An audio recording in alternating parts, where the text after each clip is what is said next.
Hey guys, so a while back I did say that I would give you guys a little bit of a bulb haul, and the only reason I haven't done it really is because I wasn't finished planting all of the bulbs, and I actually purchased some as recently as yesterday and put them in at 7 o'clock last night.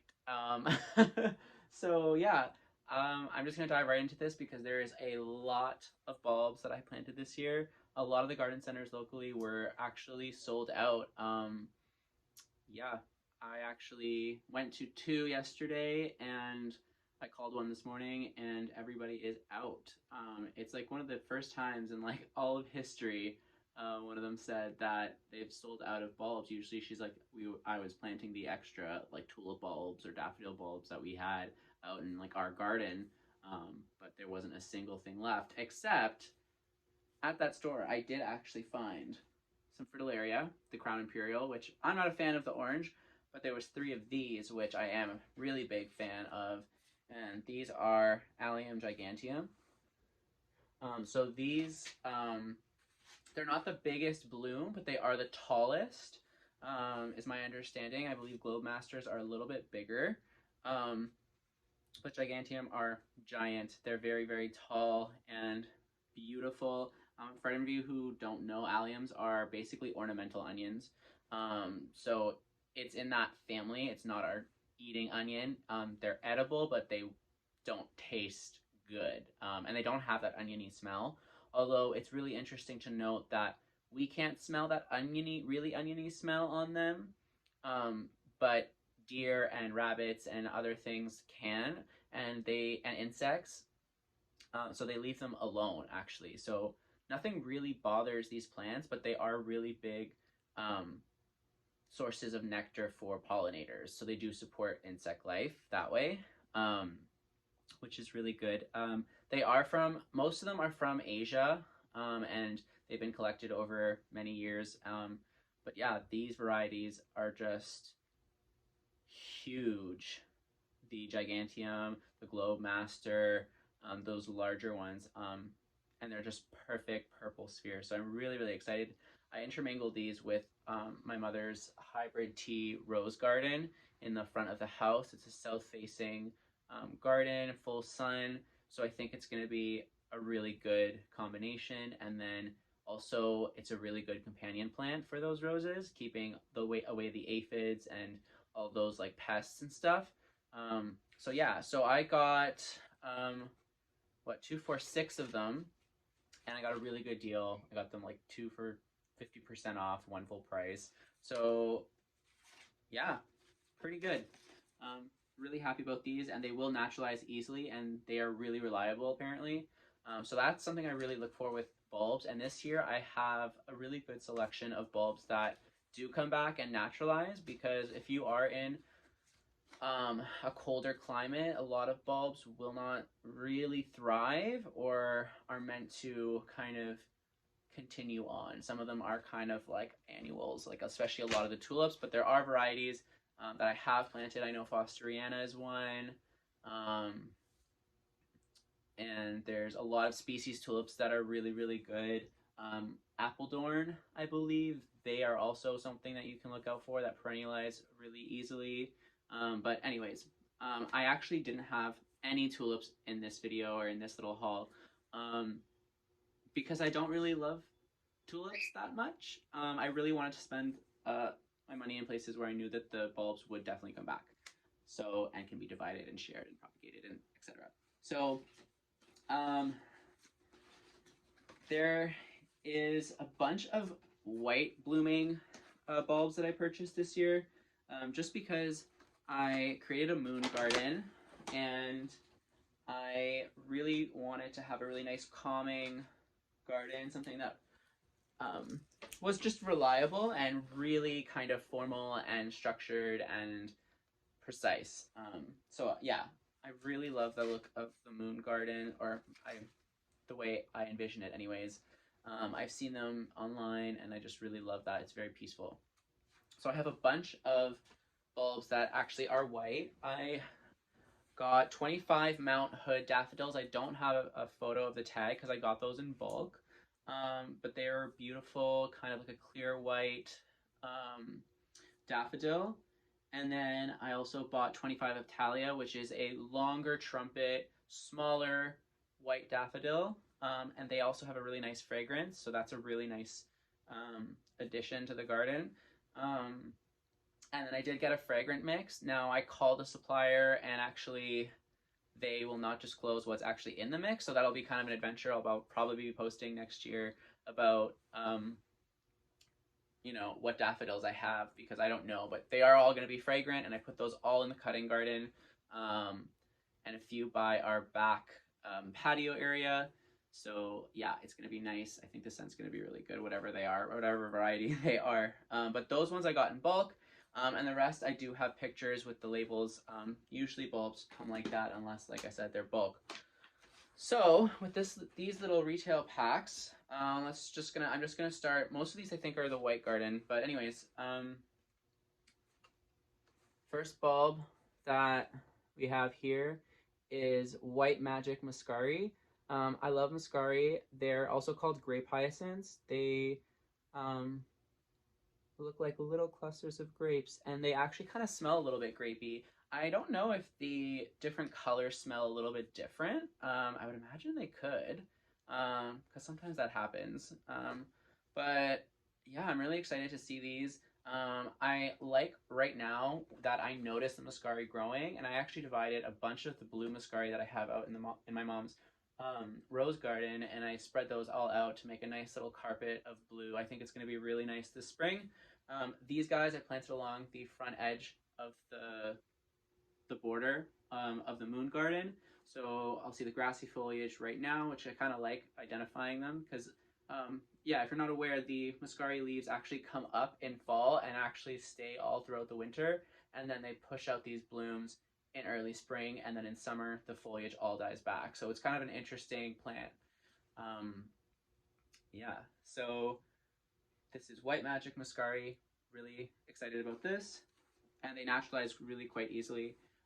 This next one does also naturalize very easily, and I actually spread some around just by bulbs I planted last year. So like that single bulb that I planted, because I like to really spread them out, there was like 3 bulbs on that new one that I had just planted. So anyways, these are really good at naturalizing. These are called snowdrops. They're really beautiful. I believe they're from Europe and like Asia, Eurasia. But they're really nice because they bloom really, really early, like sometimes in like March. So yeah, they're really just a nice flower to see super early on, and I like to plant them in places where they will be kind of noticed, near patios, walkways, paths. These ones specifically, I added again on the border with the Muscari kind of. So those will be blooming at different times, but the leaves are actually quite similar as well. The green kind of strappy leaf, and it'll all just kind of blend and die back together, and I think it'll be a nice mix. Another bulb that I got was Fritillaria. I love Fritillaria. I don't have much success growing Fritillaria. I find they need really kind of moister, shadier situations, definitely more shade. So I think that's why I struggled with them. But these guys are kind of in like a part sun, part shade situation, and they're kind of tucked underneath some shrubs. So I'm hoping they get a little bit more shade that way. But that area does get watered often, so I'm hopeful that they will make it in this new spot that I've planted them. There's also a purple right that's very, very checkered. These ones do have light checkering on them, I guess you could say. But I really just love the look of them just being a little bell shaped. They're really, really sweet. And then I also added to the front of that moon garden border Natasha, which is a dwarf iris. These are really sweet, and I just love that they kind of bloom at a different time. I also have a small bearded iris, a white blooming bearded iris that smells amazing, and I added that to the moon garden as well. That's more of a perennial. This is a bulb iris, so they only come up during the spring, and then they have their leaves, and then they die back in the summer, and then the cycle continues. These I've planted blue ones in the front of my parents' property in the front garden, and I haven't really noticed them multiplying yet. It's only been a season, so I'm excited to see how well these do naturalize. But I've seen them at botanical gardens before, mostly I think TBG. I've seen them for sure blooming and kind of naturalizing really beautifully. So yeah. Anyways, I'm excited to grow these guys, to grow this white kind. Then this flower here is mid-spring flowering. There's something that I actually saw for the first time 2 years ago in a city garden, and I was very inquisitive as to what it was, and they were Grecian windflowers. How beautiful is that? They're also called anemones. There's a lot of different types of anemones. There's fall blooming anemones. There's these bulb type anemones. But these are like kind of a bulb type. And this variety is called White Splendor. Kind of tear the package there a little bit, but yeah, you get the idea. So these kind of, I think they fade into like a light pink. So not like pure white. They are the Moon Garden, but I don't mind. I know I have a few rogue alliums in there. I couldn't find the bulbs. And then I also have autumn crocus in that Moon Garden, but I don't know, because they're just bulbs. I don't know if I'll remove them or not. But yeah, so I really love these. These kind of bloom at a time where nothing else blooms. They're just like that perfect window, and that was the whole thing with this garden. I wanted it to be very orchestrated, and for there to always be a white bloom to look at. And that's, you know, the goal. I think it's going to be really nice this spring. I also have these. They are called Toto. So there was 5. These kind of look like Talia, the one that I bought in bulk, but they're just a small version. So these are kind of like a dwarf daffodil. And I'm really, really excited about these. I actually read that they prefer a moister soil, which daffodils aren't typically picky. They're usually really tough, durable bulbs. But this variety apparently likes a little bit more water. I found that very interesting. So I'm going to see. I put one in our rock garden, and then I put one in an area in the Moon Garden where that does get watered because I walk by it frequently. So we'll see how they do. I'm excited to see these. And then I also have another white daffodil. This is really exciting. So these are a brand new variety. They're called Fallmouth Bay. And it's new this year. And they are apparently just the clearest of the clear whites that you can get. So it is just super pure white. And I'm really excited to see these. I put them in the center of the Moon Garden. So in spring, these are a large daffodil. They should look amazing. And then I also planted some on the way up to our front door. So I'm really excited. They're beautiful, clear white daffodil. Moving on, we also have another Muscari. This is called Pink Sunrise. I actually tried these in our front container, so I'm excited. I've had good luck with Blue Muscari coming back in containers. I've not seen it with the pink variety. It's my first time seeing a pink variety. A little bit more pricey than the white and the blue, which I found interesting. But yeah, I'm excited to see these come back and thrive. Muscari is really easy to grow in pots, even in really cold climates. They're super, super hardy. So I'm really excited to see these guys. Apparently they also kind of fade. They're white and fade into this more pinkish color. So yeah, that's really cool. I think they're really beautiful and sweet, and I'm sure they're gonna smell amazing. Something else I got was the daffodil tete-a-tete. So this is another small daffodil, kind of like the Toto, the little white one. But this is just this is the yellow version, and that is the white version.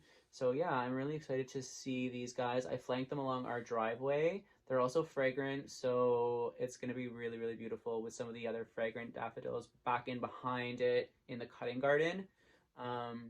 So yeah, these are right in front of that lavender hedge. I'm really excited to see these guys and hopefully to smell them. I love big drifts of little daffodils. I think it's really sweet. And then here, I think this is my last bulb. But yeah, this is Early Gold. It's a crocus, and it's new this year. And I really like crocus because they, like snowdrops, kind of come really early. Snowdrops are usually first, then crocuses shortly after. But yeah, this variety is really neat. I just thought yellow and the brown striping just really gives it a look of elegance, I think. Um, I really like the purple crocus, the classic purple. I have some king crocus, which are a striped purple and white. But yeah, I'd never seen them yellow with the brown stripe. So I'm really excited to see these guys and to kind of naturalize them. They usually spread and do quite well. I put them over quite a large area, and I think it'll look like little stars in the rock garden at a time where nothing else is really looking amazing or blooming for sure.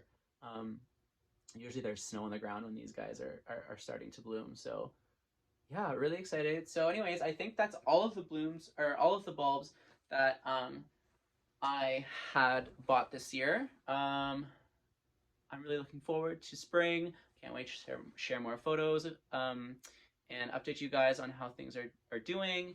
And yeah, thanks for listening if you've listened this long. And I hope you're having a good day. And I hope that you're okay in quarantine if you're in lockdown. We're in a lockdown right now for the next 2 weeks. So I might be posting a little bit more often than normal. We'll see. All right, guys. See you later. Bye.